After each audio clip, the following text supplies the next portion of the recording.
Hey guys, for my third current event based in Brazil, I found an article on Formula One, a former champion named Nelson Piquet.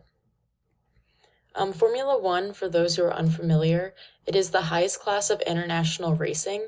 There is actually a show on Netflix right now called Formula One Drive to Survive, which speaks about the drivers and their life on and off the racetrack.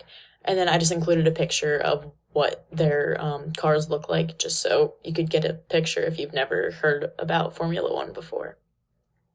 Nelson Piquet, who is pictured on the left, was fined for using racist, homophobic language towards Lewis Hamilton. Lewis Hamilton is on the right, and he is actually the only black driver within the sport.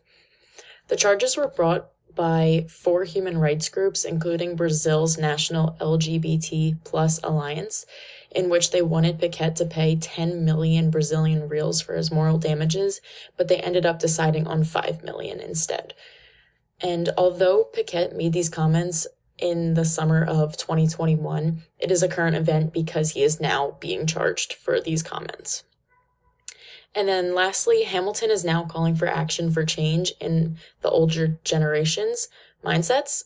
He reads, "I've been surrounded by these attitudes and targeted my whole life. There's been plenty of time to learn. Time has come for action."